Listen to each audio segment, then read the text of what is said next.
Military Document FM 3-39.40, otherwise known as the Field Manual for Internment and Resettlement Operations for U.S. Citizens.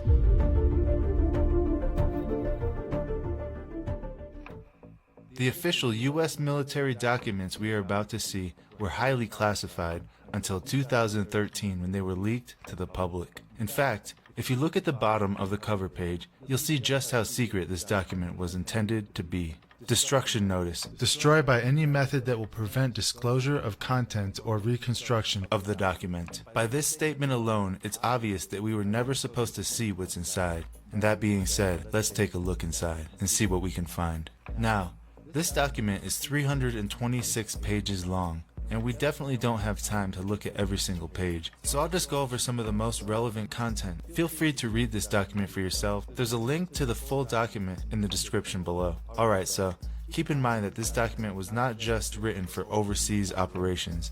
It clearly outlines internment operations on U.S. soil and with U.S. citizens. On page 38, quote, support to civil support operations. Civil support is the DoD support to U.S. civil authorities for domestic emergencies and for designated law enforcement and other activities. Civil support includes operations that address the consequences of natural or man-made disasters, accidents, terrorist attacks, and incidents in the U.S. and its territories. The internment relocation tasks performed in support of civil support operations are similar to those during combat operations, but the techniques and procedures are modified based on the special OE associated with operating within U.S. territory and according to the categories of individuals, primarily DCs. In this document, DC stands for Dislocated Civilian. To be housed in internment relocation facilities. During long-term internment relocation operations, state and federal agencies will operate within and around internment relocation facilities within the scope of their capabilities and identified role. Military police commanders must closely coordinate and synchronize their efforts with them, especially in cases where civil authority and capabilities have broken down or been destroyed.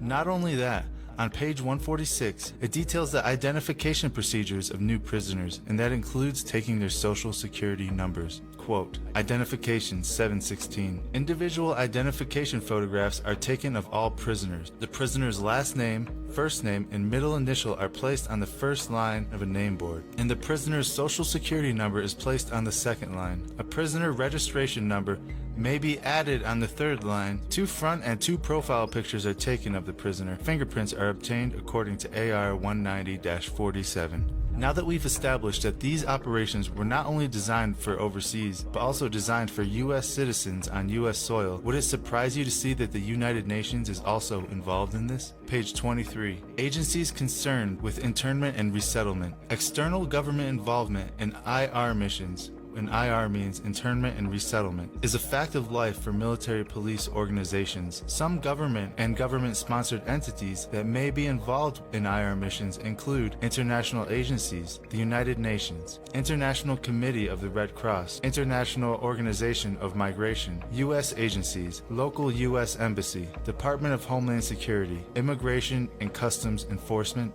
and the Federal Emergency Management Agency, otherwise known as FEMA. It goes into more detail about the United Nations in Chapter 1-47. The UN is involved in the entire spectrum of humanitarian assistance operations, from suffering prevention to relief operations. Typically, UN relief agencies establish independent networks to execute their humanitarian relief operations.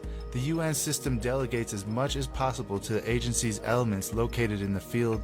Supervisory and support networks are traced from those field officers back to UN headquarters. Military planners must familiarize themselves with UN objectives so that these UN objectives are considered in planning and executing military operations. So basically, the UN is there every step of the way, and these camps must be formulated around UN policies, according to this document. Now, let's go to page 56, where it goes into detail about psychological operations, or PSYOPs. The supporting IR PSYOP team has 2 missions that reduce the need to divert military police assets to maintain security in the IR facility. So basically, psychological operations are deployed in order to manipulate their detainees and make them more passive, and it goes into more detail. Quote, the PSYOP team develops PSYOP products that are designed to pacify and acclimate detainees or DCs to accept U.S. IR facility authority and regulations. PSYOP teams gain the cooperation of detainees or DCs to reduce the number of guards needed, identifies malcontents, trained agitators, and political leaders within the facility who may try to organize resistance or create disturbances, develops and executes indoctrination programs to reduce or remove antagonistic attitudes. Did you catch that? Develops and executes indoctrination programs to reduce or remove antagonistic attitudes, otherwise known as brainwashing. Now, let's move on to page 84, where it talks about medical support.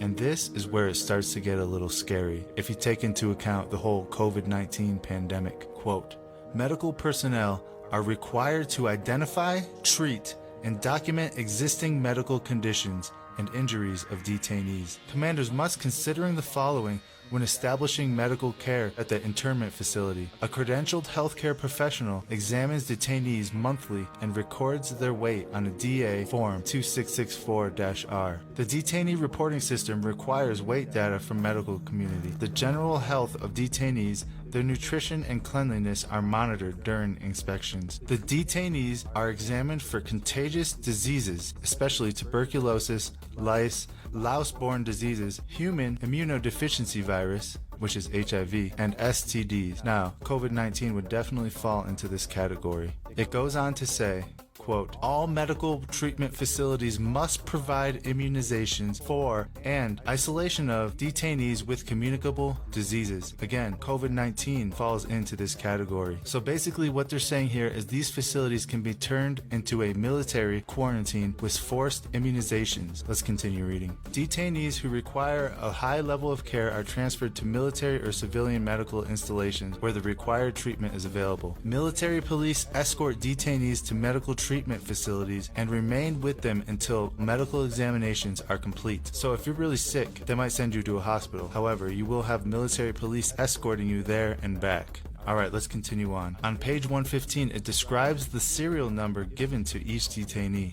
Quote, internment serial numbers. The ISN, or internment serial number, is the DoD mandated identification number used to account for and track detainees. Once an ISN is assigned, it is used on all documentation, including medical records. The ISN is generated by the Detainee Reporting System. The Detainee Reporting System is the only approved system for maintaining detainee accountability. It is the central data point system used for reporting to the national level and sharing detainee information with other authorized agencies.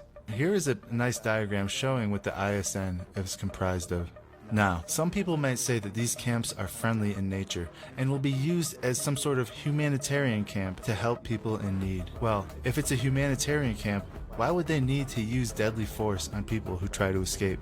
Page 238, quote, Level 5, deadly force, used as a last resort, when all lesser means have failed or would be impractical. Used to prevent death or serious injury to self or others, to prevent the theft, damage, or destruction of resources vital to national security or dangerous to other, or, and here's the big one, to terminate an active escape attempt. So basically, deadly force is authorized to stop an escape attempt. That's everything we need to know right there. They also go into detail about how these camps should be laid out. There's many diagrams in this document, and we're going to take a look at this one right here. This diagram shows 3 rows of barbed wire fence, 25 guard towers, and a quick reaction force. Now, it should be obvious to anybody watching this that these camps are not humanitarian relief centers, but rather prisons. Prisons meant for large populations of U.S. citizens. And this video just scratched the surface of this nearly 400-page document. What do you think about this?